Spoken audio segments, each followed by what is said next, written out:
Olá, povo de Deus, segunda-feira, 26 de dezembro de 2022, Santo Estevão, protomártir, segundo dia na oitava de Natal. Nossa reflexão de hoje é a partir de Atos 6, de 8 a 10, 7, 54 e 59, e Mateus 17 a 22. Naqueles dias, Estevão, cheio de graça e poder, fazia prodígios e grandes sinais entre o povo.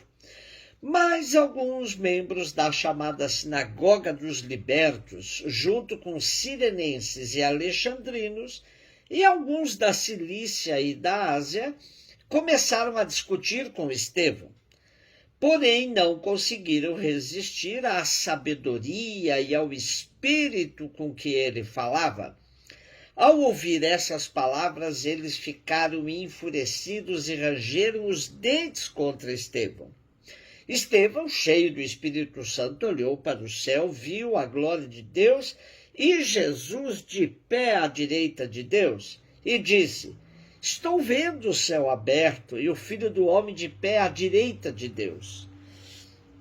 Mas eles, dando grandes gritos e tapando os ouvidos, avançaram todos juntos contra Estevão, arrastaram-no para fora da cidade e começaram a apedrejá-lo. As testemunhas deixaram suas vestes aos pés de um jovem chamado Saulo.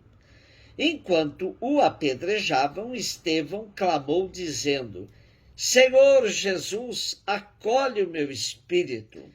Assim como Filipe, Estevão foi um dos primeiros diáconos escolhidos pela comunidade primitiva para cuidar do serviço dos pobres, simbolizado nas viúvas da comunidade dos gregos em Jerusalém.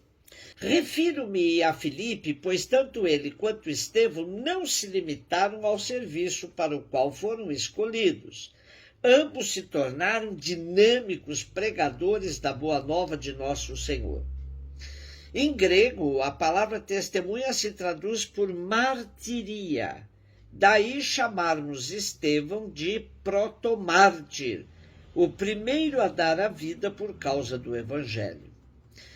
Nosso texto de hoje vem na sequência de um destemido discurso que Estevão fez frente às autoridades judaicas. Ele expôs com profunda transparência toda a verdade a respeito de Jesus, inclusive que ele tinha sido crucificado pelas autoridades judaicas. Seu discurso revelava também uma sabedoria única, que a todos deixava uma admiração gigantesca. Ele apresenta uma catequese completa, de estilo querigmático, sobre a trajetória de Jesus. Seu discurso termina com a profissão de fé em Jesus.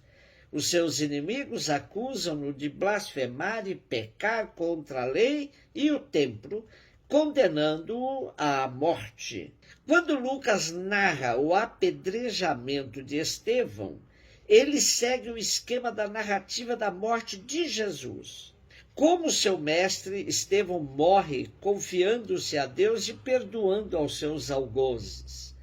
Lucas mostra-nos assim que a vida de Cristo continua na vida da igreja, na disponibilidade ao Espírito, na pregação, na coerência evangélica e na própria morte.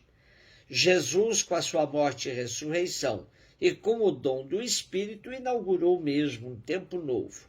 Ele é a plenitude da lei, e não há perseguição capaz de o destruir. Mateus 10, 17 e 22, disse Jesus aos seus apóstolos: Cuidado com os homens, porque eles vos entregarão aos tribunais e vos açoitarão nas suas sinagogas. Vós sereis levados diante de governadores e reis por minha causa, para dar testemunho diante deles e das nações. Quando vos entregarem, não fiqueis preocupados como falar ou o que dizer. Então, naquele momento, vos será indicado o que deveis dizer. Com efeito, não sereis vós que havereis de falar, mas sim o Espírito do vosso Pai é que falará através de vós. O irmão entregará à morte o próprio irmão, o pai entregará o filho, os filhos se levantarão contra seus pais e os matarão.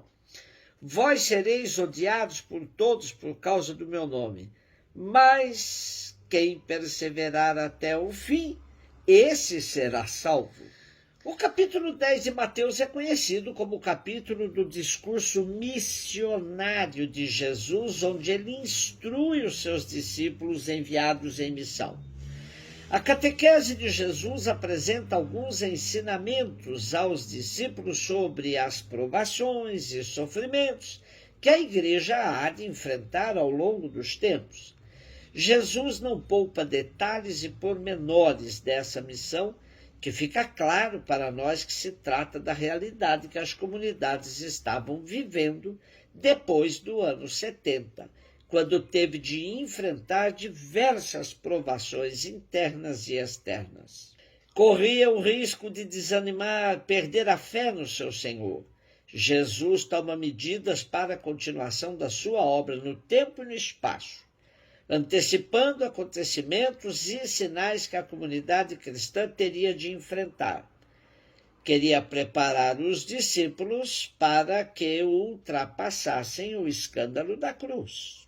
Era bastante compreensível que os discípulos tivessem medo diante da situação tão hostil, com perseguições e assassinatos. Daí a insistência de Jesus dizendo-lhes: não vos preocupeis. O anúncio corajoso e alegre do Evangelho não pode ser feito por gente assustada e medrosa.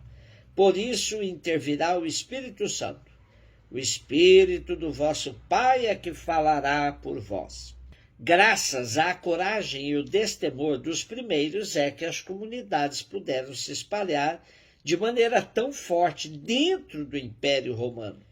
É sempre bom voltarmos ao Evangelho e ao testemunho dos primeiros, pois o cristianismo se acomodou tanto que, na maioria das vezes, mais se parece a um sistema devocional que acomoda as consciências do que uma novidade revolucionária trazida por Jesus.